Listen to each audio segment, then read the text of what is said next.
Prepare-se para uma jornada sombria e arrepiante, onde a linha tênue entre a realidade e o sobrenatural se dissolve. Apresentamos a você uma coletânea sem precedentes, contendo os 3 relatos mais assustadores e verídicos de lobisomens já testemunhados no Brasil. Essas histórias de arrepiar a espinha foram enviadas pelos próprios inscritos, que vivenciaram o inexplicável e agora compartilham seus relatos arrepiantes.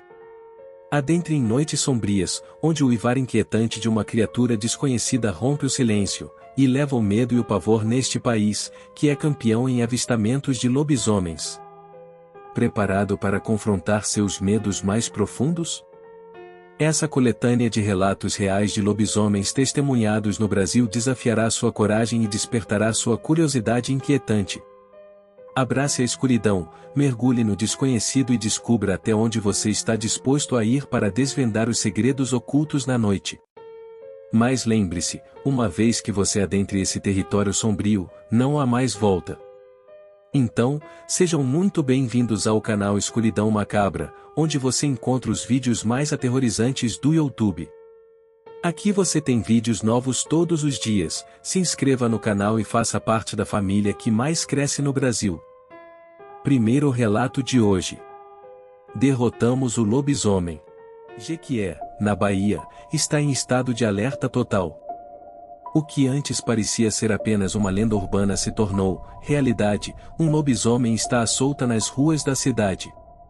O terror aumenta, deixando um rastro de sangue e destruição por onde passa.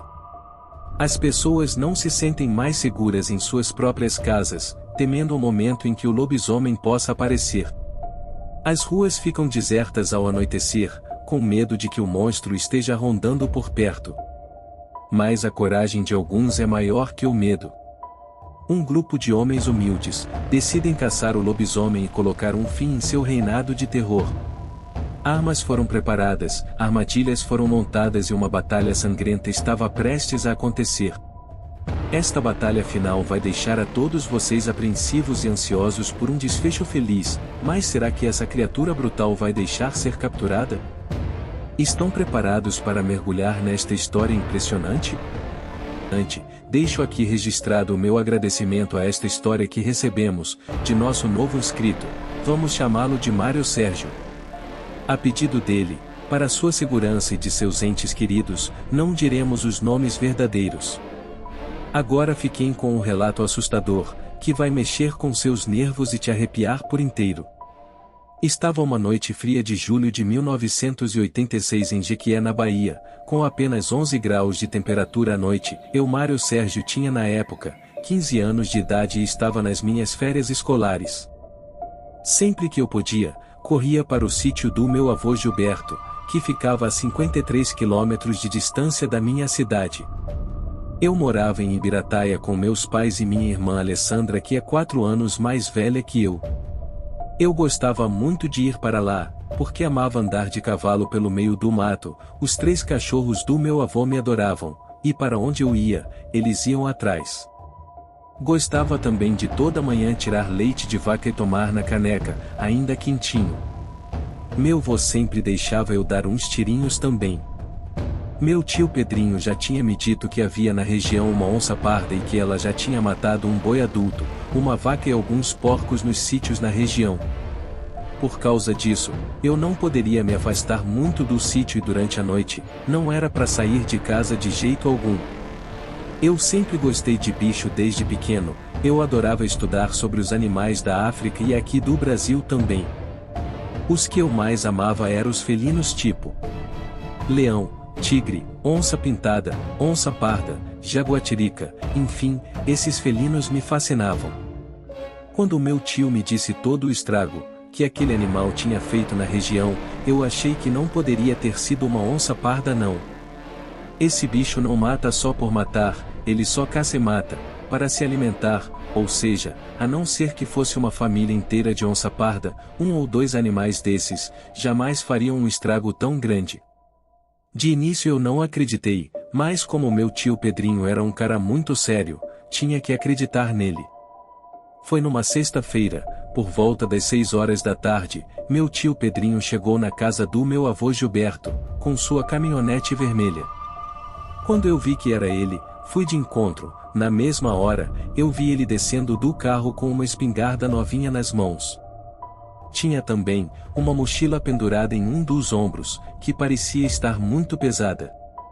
Quando cheguei perto, cumprimentei ele e pedi para ajudar. Ele me passou sua mochila. Nossa, parecia ter uns 100 quilos. Eu falei: nossa, tio, o que tem aqui dentro?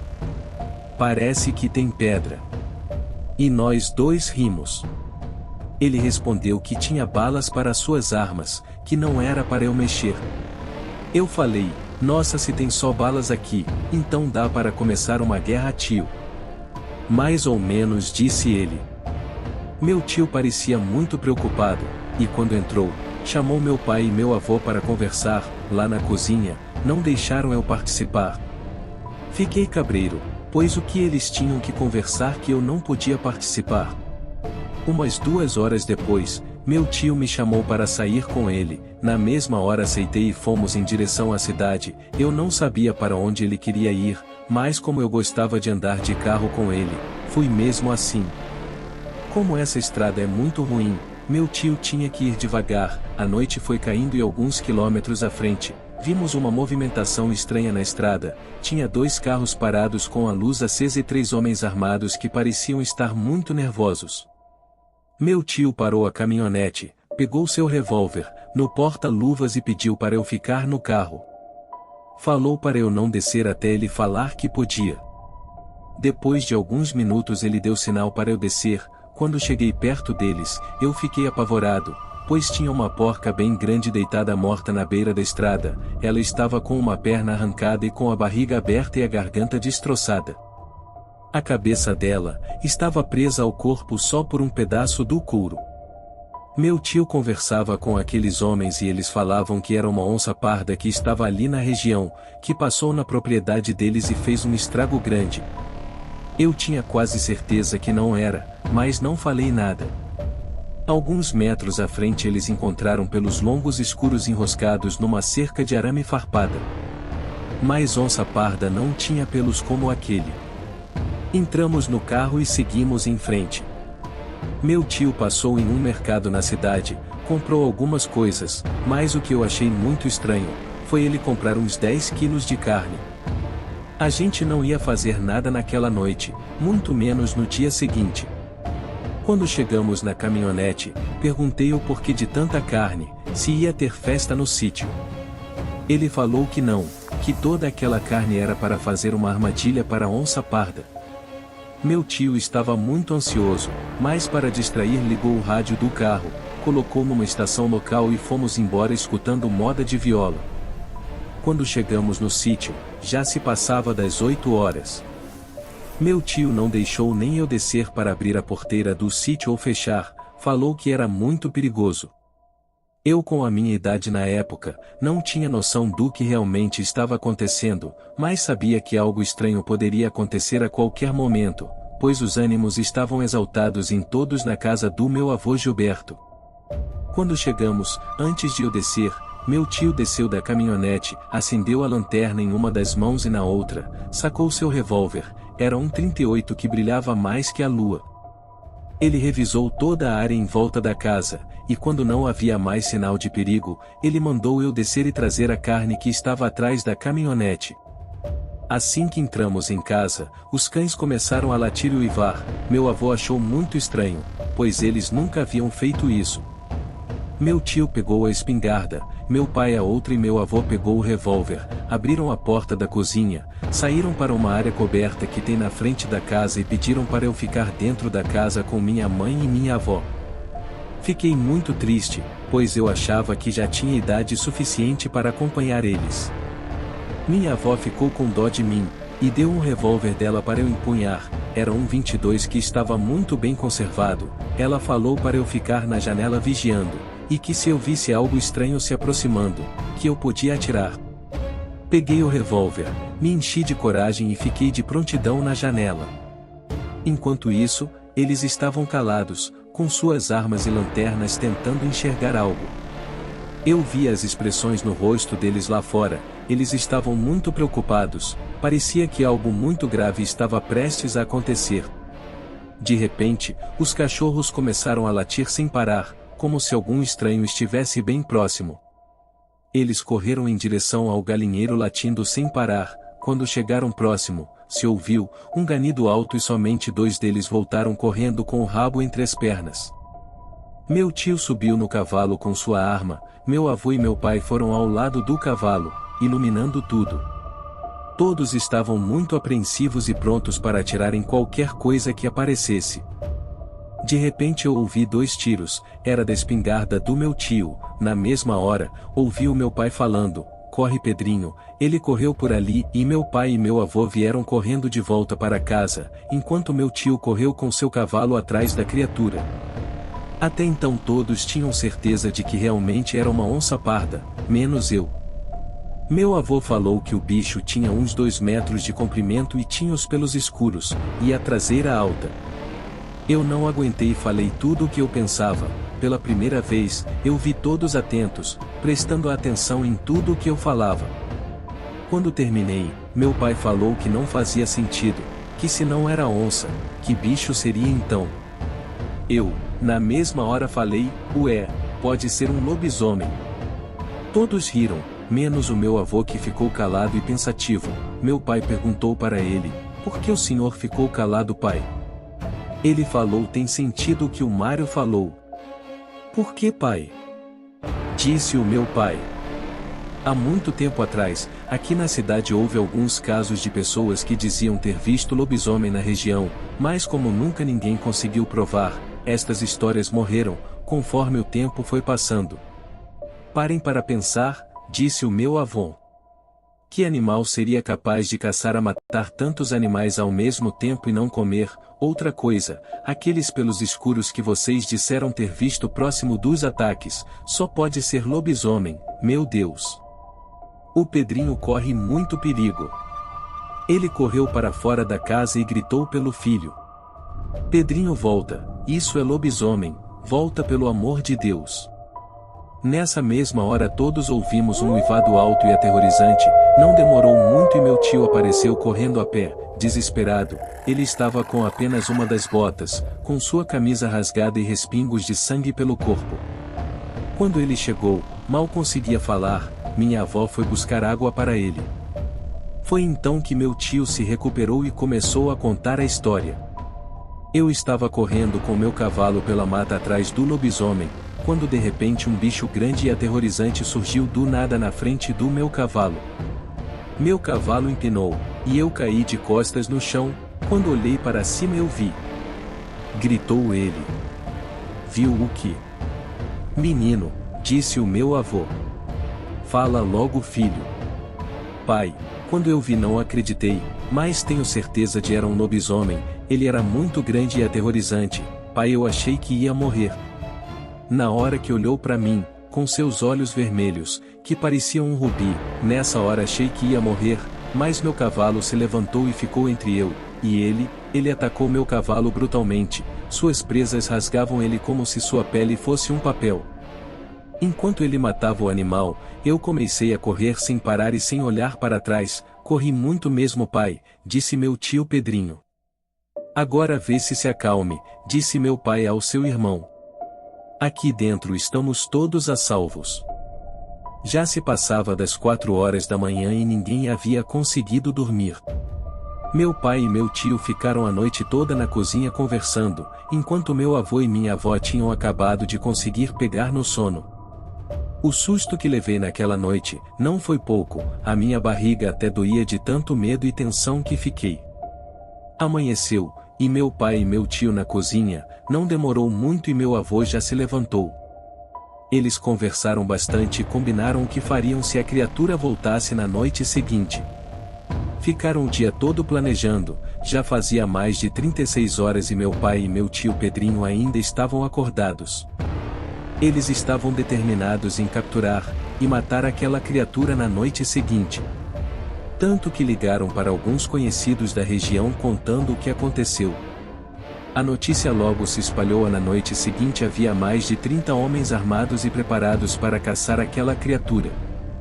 Fizeram uma armadilha com aquela carne que meu tio comprou e colocaram próximo a ela algumas galinhas e um porquinho, para atrair o lobisomem, e todos se posicionaram para o ataque final.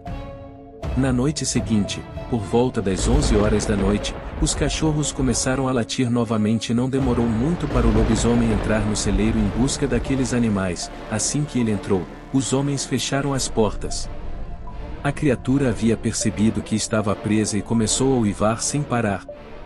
Foi então que todos começaram a atirar para dentro do celeiro. O lobisomem era rápido e estava enfurecido tentando escapar, mas quanto mais ele corria e se batia nas paredes tentando escapar, mais os homens atiravam, até que ele resistiu o quanto pôde, e despencou no chão já quase sem vida. Meu tio junto com alguns homens abriram a porta e foram devagar até a criatura.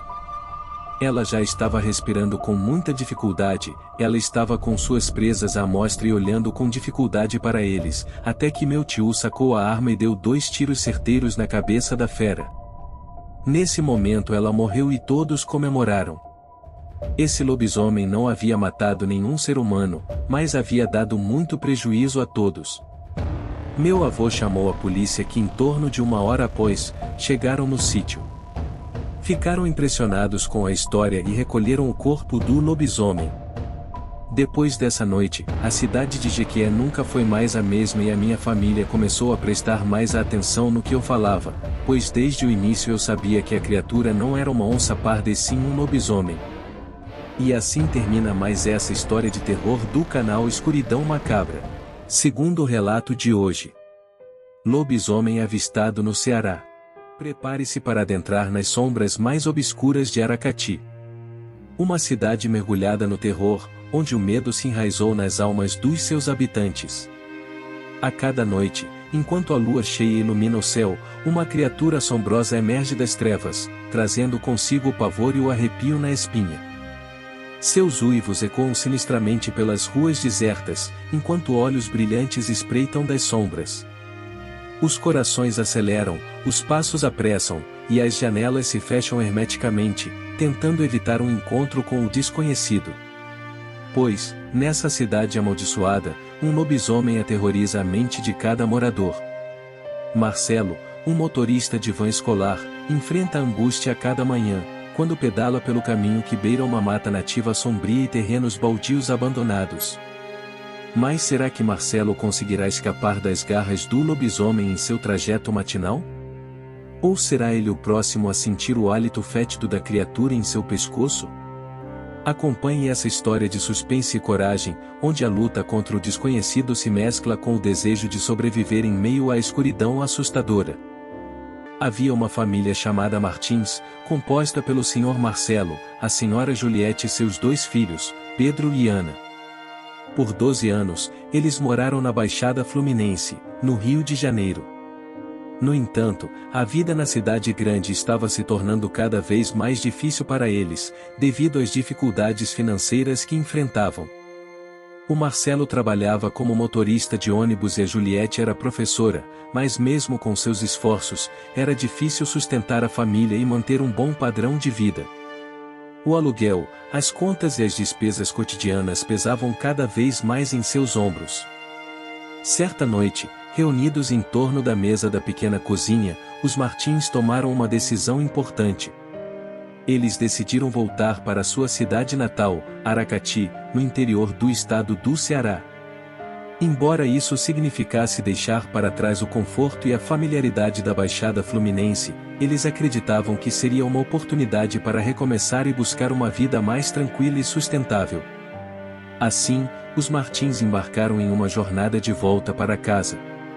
Venderam seu imóvel, encaixotaram suas lembranças, e com corações cheios de esperança, partiram em direção ao nordeste do país. Após alguns dias de viagem, finalmente chegaram a Aracati. Ao chegar, eles perceberam que muita coisa havia mudado desde a última vez em que estiveram lá. A cidade tinha crescido e se desenvolvido, mas ainda mantinha o seu charme acolhedor e tranquilo. Os Martins alugaram uma casa simples no centro da cidade e começaram a se adaptar à nova vida. Marcelo encontrou um emprego como motorista de van escolar e Juliette conseguiu uma posição como professora em uma escola local. Embora os salários fossem mais modestos em comparação com o que ganhavam no Rio de Janeiro, eles queriam equilibrar suas finanças e viver de forma mais confortável. Os filhos, Pedro e Ana, matricularam-se em escolas da região e logo fizeram novos amigos. Eles descobriram a beleza da vida no interior, passando mais tempo ao ar livre, explorando as praias próximas e desfrutando da cultura e da comida típica da região. Marcelo, o patriarca da família Martins, desempenhava um papel importante na rotina diária. Todas as manhãs, às 4 horas, ele acordava determinado, e saía de casa de bicicleta para o seu trabalho. O trajeto até o local de trabalho levava cerca de 25 minutos, mas Marcelo não se importava com a distância. Pedalar pela cidade nas primeiras horas da manhã se tornou uma parte essencial da vida de Marcelo.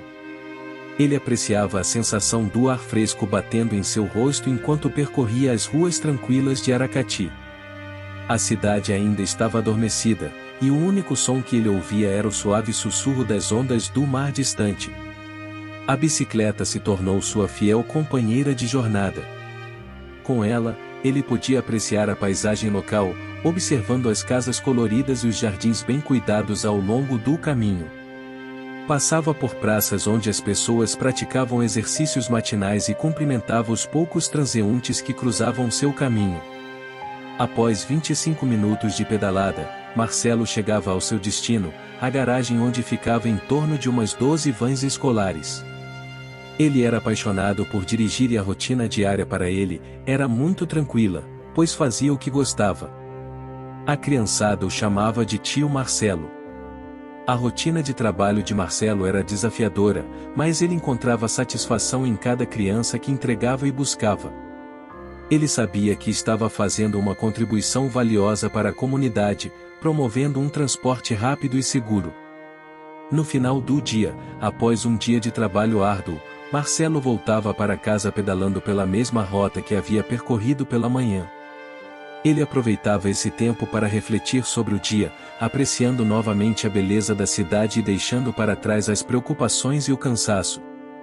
Ao chegar em casa, Marcelo era recebido com sorrisos calorosos e o aroma delicioso de uma refeição caseira preparada pela sua esposa. A família Martins compartilhava histórias do dia e apoiava-se mutuamente em cada desafio enfrentado.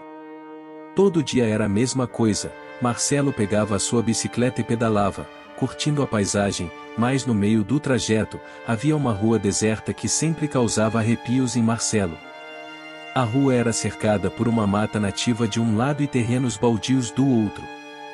Durante o dia, essa rua era movimentada, mas nas primeiras horas da manhã, ela ficava completamente deserta. Cada pedalada de Marcelo naquela rua deserta, parecia mais longa e assustadora. A escuridão da madrugada, aliada ao silêncio absoluto, criava um ambiente sinistro. O vento soprava suavemente, fazendo com que as folhas das árvores balançassem, produzindo sombras assustadoras. Marcelo sentia um frio na espinha toda vez que passava por aquele trecho. Sua mente brincava com ele, criando imagens de criaturas espreitando nas sombras, ou olhos brilhantes observando-o dos terrenos baldios. Ele acelerava o ritmo da pedalada, tentando encurtar o tempo que passava naquela rua deserta. Por vezes, Marcelo até imaginava ouvir passos atrás de si. Seu coração acelerava, e ele pedalava com mais força, querendo deixar aquele lugar assustador para trás o mais rápido possível. A rua deserta parecia interminável, e cada minuto ali parecia uma eternidade. Certa manhã, enquanto Marcelo atravessava aquele trecho assustador, ele ouviu um barulho estranho vindo da mata nativa. Seus sentidos aguçaram, e ele ficou em alerta máximo. O barulho parecia algo grande, se movendo entre as árvores, mas ele não conseguia ver claramente, apenas um vulto no meio à vegetação alta, e algumas árvores. Com o coração na boca, Marcelo continuou pedalando, desejando fervorosamente chegar logo ao fim daquela rua deserta. O barulho persistia, ficando cada vez mais próximo. Seus medos mais profundos ganhavam vida na sua imaginação. Quando Marcelo finalmente emergiu daquela rua deserta, ele sentiu um alívio imenso. O resto do trajeto até o trabalho pareceu tranquilo e familiar. Ele chegou ao seu destino são e salvo, mas aquele trecho assustador permaneceu em sua mente durante todo o dia. Os dias se passaram, e Marcelo continuou a enfrentar a rua deserta todas as manhãs. Gradualmente, seu medo diminuiu à medida que ele percebeu que a maior parte do medo estava em sua imaginação. Ele aprendeu a controlar seus pensamentos e não permitir que a escuridão e o silêncio o dominassem. Com o tempo, Marcelo passou a encarar aquela rua deserta como um desafio.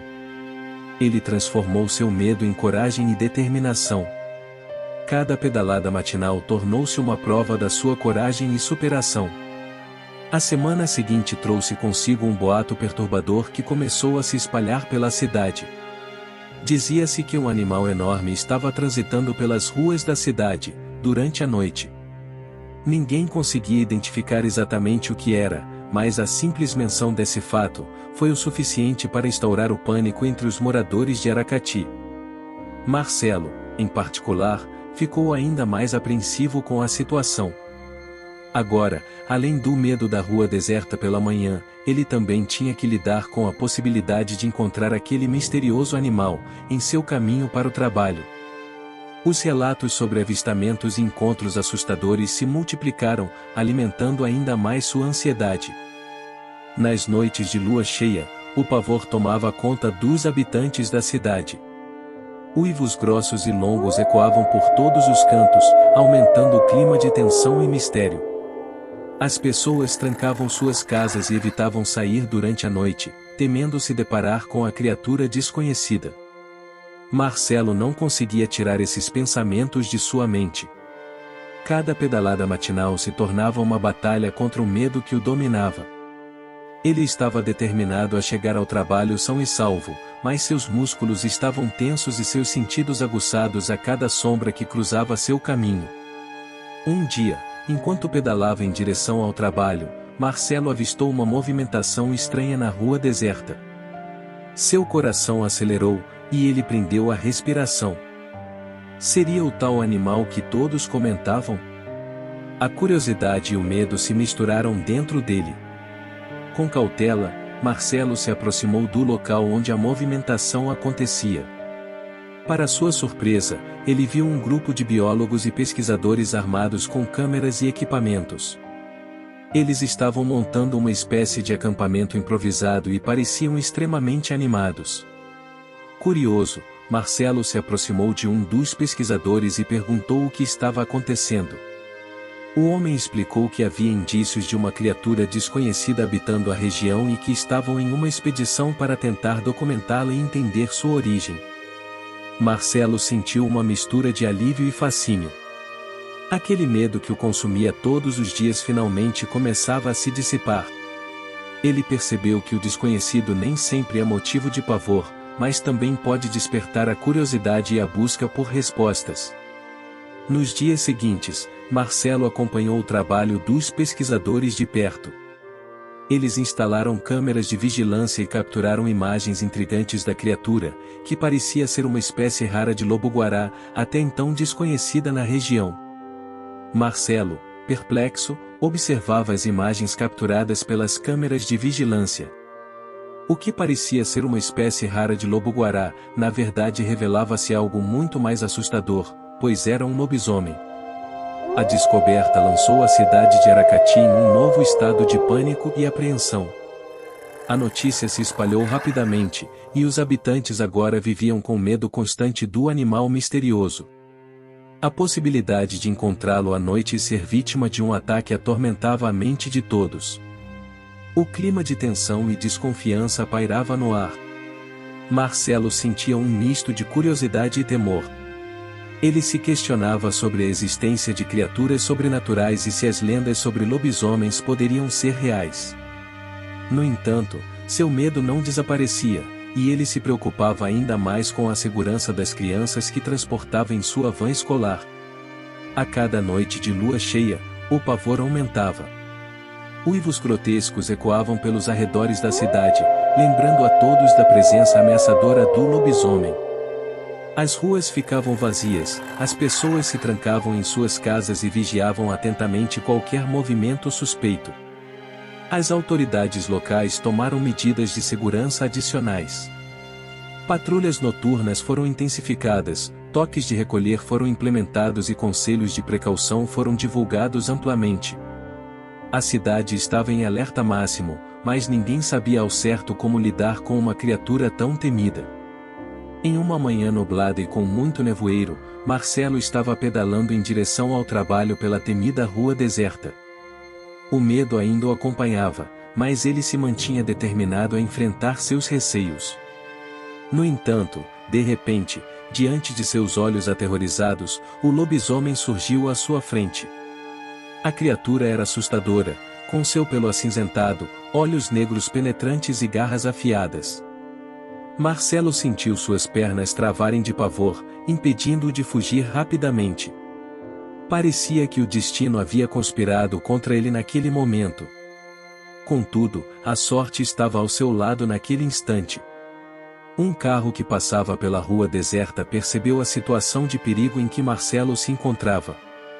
O motorista, com coragem e agilidade, abriu a porta do veículo e gritou para Marcelo entrar. Sem hesitar, Marcelo se lançou no interior do carro, sentindo um misto de gratidão e alívio. O motorista acelerou, deixando o lobisomem para trás, desaparecendo na distância.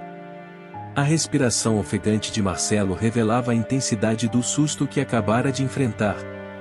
Após aquela manhã angustiante, Marcelo decidiu que nunca mais iria trabalhar de bicicleta. Ele optou por utilizar o transporte fornecido pela empresa, garantindo sua segurança e tranquilidade. Embora a rua deserta e o lobisomem continuassem a assombrar sua memória, ele encontrou uma forma de lidar com o medo. Depois de alguns meses, nunca mais se ouviu falar do lobisomem na cidade, e as noites em Aracati voltaram a ter paz e tranquilidade. O tempo passou, e a lenda do lobisomem tornou-se parte da história de Aracati. As crianças ouviam os relatos assustadores dos mais velhos, e a cidade nunca mais foi a mesma. No entanto, mesmo com o temor persistindo nas mentes das pessoas, a comunidade uniu-se em solidariedade e coragem para enfrentar qualquer desafio que se apresentasse. Marcelo continuou a trabalhar como motorista de van escolar, levando as crianças em segurança para a escola todos os dias. Ele lembrava-se daquela manhã fatídica e das lições que aprenderá sobre o valor da vida e a importância de superar os medos. Terceiro relato de hoje. A fera era ela, impressionante.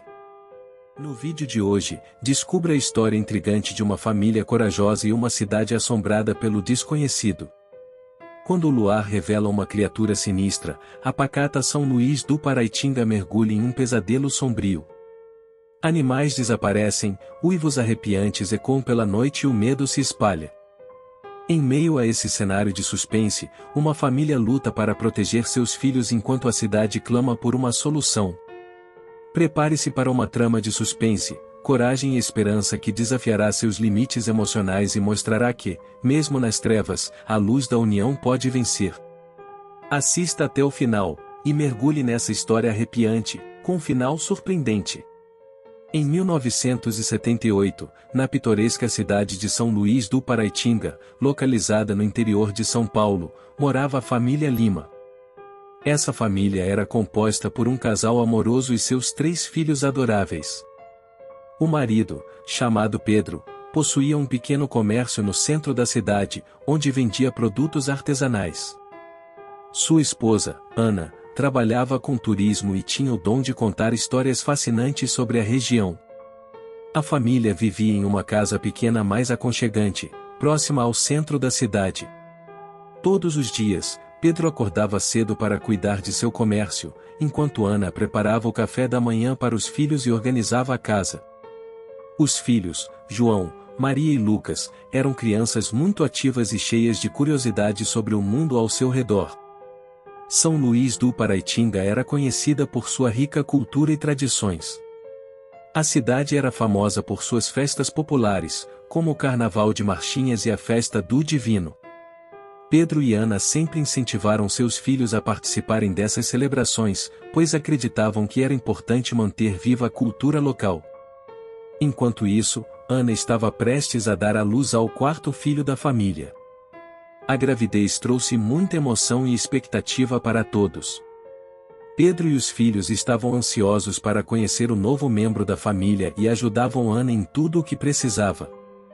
O comércio de Pedro estava indo muito bem, graças ao seu trabalho árduo e à qualidade dos produtos que vendia.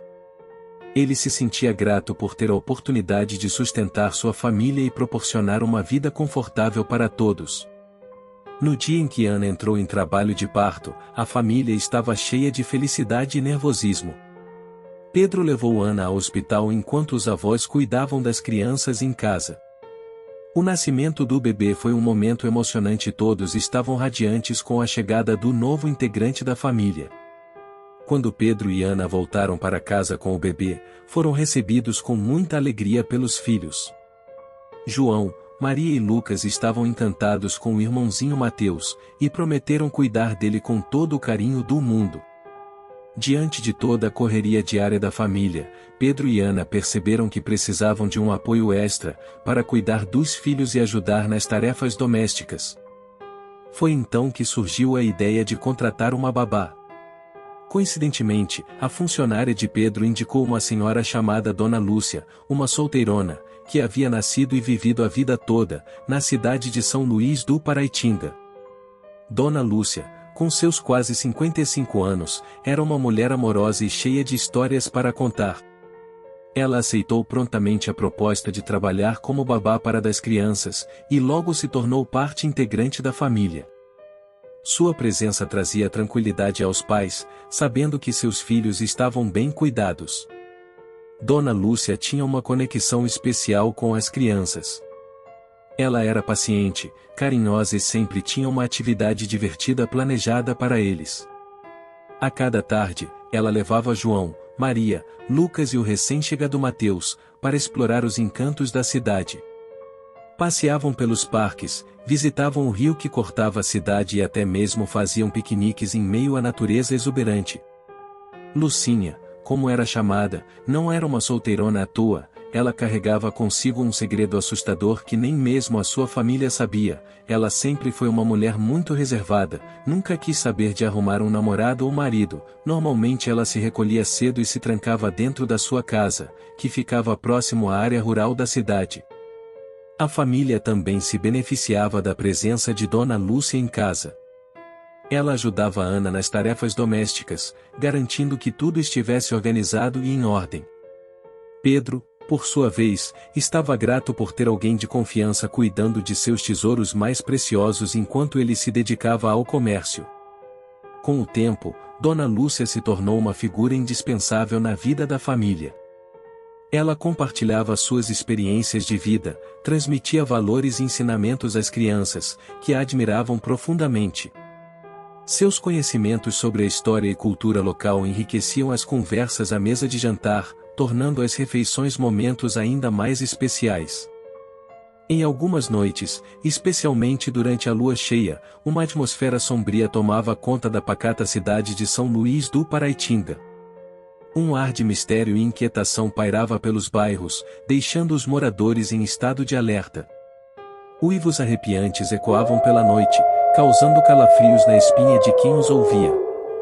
Relatos de animais desaparecidos sem deixar qualquer rastro, se tornaram cada vez mais comuns, gerando preocupação e medo na população. Ninguém sabia explicar o que estava acontecendo ou o que era responsável por esses acontecimentos perturbadores. Os habitantes de São Luís do Paraitinga se reuniam nas praças e nas conversas nas calçadas, tentando encontrar respostas para o inexplicável. Teorias e lendas urbanas surgiam, alimentando ainda mais a atmosfera de suspense e incerteza. Em uma noite chuvosa de lua cheia, quando a cidade já estava envolta em uma tensão quase palpável, aconteceu um avistamento aterrorizante. Um animal alto e peludo foi avistado no alto de uma planície, próximo à casa de Lucinha, a babá da família Lima. Era uma criatura desconhecida, com olhos brilhantes e presas afiadas. No dia seguinte, o horror se materializou. Na propriedade do prefeito, foram encontrados uma vaca e várias galinhas brutalmente mortas, com sinais de ataque selvagem. O pânico se espalhou pela cidade como fogo, e os moradores temiam pelo que mais poderia acontecer. A situação estava fora de controle e todos se sentiam vulneráveis diante da ameaça desconhecida. A população exigia respostas das autoridades locais, que estavam igualmente perplexas e em choque com os eventos sinistros que ocorriam. As ruas estavam desertas à noite, as casas trancadas, e uma atmosfera de desconfiança pairava sobre todos. A cidade se uniu em busca de uma solução para aquela situação assustadora que ameaçava suas vidas e seu sossego. Enquanto isso, a família Lima, assim como os demais moradores, vivia em constante medo. Pedro e Ana se preocupavam com a segurança de seus filhos, especialmente porque a criatura havia sido avistada tão perto da casa de sua babá. Eles trancavam todas as portas e janelas, mantinham as crianças por perto e rezavam para que tudo aquilo acabasse. Os dias se passaram e a tensão crescia. A cidade estava mergulhada no medo e na incerteza, sem saber quando ou onde a próxima tragédia aconteceria. A criatura continuava solta, espalhando terror por onde passava. O que quer que fosse, era implacável e parecia impossível de ser detido. São Luís do Paraitinga estava à beira do colapso. A tranquilidade e alegria que antes preenchiam as ruas agora eram substituídas por um temor constante. A cidade clamava por uma solução, ansiando pela volta da paz que haviam conhecido por tanto tempo. Na próxima noite de lua cheia, a cidade mergulhou em um pânico ainda maior. Os moradores se questionavam incessantemente: será que a criatura voltará hoje? Mais animais serão mortos? E desta vez, atacará seres humanos? Essas dúvidas ecoavam pelas ruas, deixando todos em constante apreensão. A brutalidade da criatura naquela noite foi além de qualquer imaginação. Ela perambulou pela cidade, atravessando os bairros com uma sede de sangue assustadora. Cães uivavam e latiam incessantemente, como se pressentissem a presença do mal que se aproximava. Vários animais foram encontrados mortos, vítimas do ataque feroz. As autoridades, diante dessa situação terrível, iniciaram uma busca intensiva, uma verdadeira varredura pela cidade, na esperança de encontrar e deter a criatura. Cada morador vivia em alerta, trancando-se em suas casas, temendo ser o próximo alvo daquele ser monstruoso. Durante a busca, um morador corajoso confirmou que todos suspeitavam secretamente: aquela criatura era um lobisomem. O terror se instalou de vez na cidade. Agora, não era apenas uma ameaça desconhecida, mas algo proveniente de lendas e mitos, que ganhava vida diante dos olhos assustados dos moradores. O clima de tensão e desconfiança era quase palpável.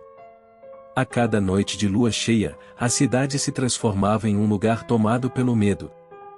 Os moradores evitavam sair de suas casas, mantinham-se em grupos para se proteger e não se aventuravam nas ruas após o anoitecer. Enquanto isso, a família vivia sob constante angústia. Pedro e Ana temiam pela segurança de seus filhos, mantendo-os os mais protegidos possível, dentro de casa. Eles buscavam informações sobre como enfrentar a ameaça do lobisomem, ansiando por uma solução que trouxesse a paz de volta à cidade. As noites de lua cheia se tornaram ainda mais terríveis. O som dos uivos do lobisomem ecoava pela cidade, ecoando como um aviso sinistro. As ruas estavam desertas, iluminadas apenas pela fraca luz das lanternas dos moradores que ousavam sair para tarefas essenciais. A luta contra o lobisomem se tornou uma prioridade para as autoridades. Caçadores especializados foram chamados, armadilhas foram montadas e toques de recolher foram impostos. A cidade se mobilizou, unindo esforços para enfrentar o mal que assombrava seus sonhos e ameaçava suas vidas. Entretanto, o lobisomem era astuto e elusivo, evitando as armadilhas e escapando daqueles que se aventuravam a enfrentá-lo. O medo e o desespero cresciam à medida que o tempo passava, e a incerteza pairava sobre São Luís do Paraitinga. foi quando um grupo de caçadores muito experientes estavam preparados para achar e caçar aquela criatura, e na noite seguinte, colocaram o plano em prática, rastrearam minuciosamente todos os locais que a criatura havia estado e chegaram a um padrão de ataque da fera. Com isso puderam prever onde o lobisomem estaria na sua próxima lua cheia. Quando chegou essa noite, a caçada começou e o lobisomem apareceu, enfrentando um a um. Parecia que ninguém era páreo para ele, até que um caçador especialista em tiros a longa distância deu um tiro certeiro e atingiu o lobisomem em cheio. A criatura soltou um uivo agonizante, caindo de joelhos no chão. Os caçadores, embora exaustos, se aproximaram cautelosamente para garantir que o monstro estava realmente derrotado. A cidade inteira ouviu o alvoroço da batalha e os rumores rapidamente se espalharam. Os moradores saíram de suas casas, ainda temerosos, mas ansiosos por confirmar o fim do reinado de terror. Ao verem o lobisomem abatido, uma sensação de alívio e gratidão tomou conta de todos. Finalmente, poderiam retomar suas vidas sem o medo constante que os assombrava, mas ao checarem a criatura morta, tiveram um choque que marcou a cidade para sempre. O lobisomem era uma mulher, aparentemente idosa. Quando viraram o corpo de barriga para cima, todos puderam ver que a Dona Lucinha, na verdade, era aquela criatura. Como pôde uma mulher tão simpática e tão prestativa? Ninguém tinha nada para falar dela, e na verdade ela era a criatura que aterrorizava a todos. Quando a notícia chegou na casa da família Lima, todos caíram no choro, pois apesar dela ser aquele monstro, para eles era como se fosse da família. As crianças choravam sem parar. Os caçadores, heróis improváveis, foram recebidos como salvadores. A cidade os homenageou, agradecendo-lhes por libertá-los do flagelo que assolava São Luís do Paraitinga. O prefeito organizou uma cerimônia para honrar sua bravura e coragem, reconhecendo o papel vital que desempenharam na proteção da comunidade. Dona Lucinha teve um enterro respeitoso e acompanhado por muitas pessoas que conviviam com ela. Ainda era inaceitável para todos aquela situação. Apesar do terror que ela levou à cidade, nunca matou um ser humano sequer, apenas se alimentava dos animais. Mas aquelas noites de terror haviam acabado para sempre na cidade com a morte dela. Pelo menos era o que todos achavam. Após o episódio, a cidade passou por um período de recuperação e reconstrução. A tranquilidade começou a retornar lentamente, e as noites de lua cheia deixaram de ser motivo de apreensão. As famílias voltaram a se sentir seguras, as crianças puderam brincar livremente pelas ruas e a rotina voltou ao seu curso normal. E assim termina mais essa história de lobisomem do canal Escuridão Macabra. Deixo aqui o meu agradecimento a Francisco, morador antigo da cidade de São Luís do Paraitinga e inscrito no canal, pela confiança em compartilhar este relato aterrorizante conosco. Se você ficou até aqui, significa que gostou do vídeo, então se tiver gostado, eu te convido a fazer parte da família Escuridão Macabra. Se inscreva no canal e ative o sininho, para que assim que sair um novo vídeo no canal, o YouTube te informe imediatamente. Se não for pedir muito, compartilhe este vídeo o máximo que puder, e para fortalecer o canal, deixe o seu like. A família Escuridão Macabra agradece de coração. Agora vai aparecer 2 vídeos, um deles, sou eu que estou indicando, e o outro é o próprio YouTube. Clique em algum deles, assista até o final e deixe um comentário dizendo o que achou, que eu irei ler um por um. Muito obrigado e até o próximo vídeo.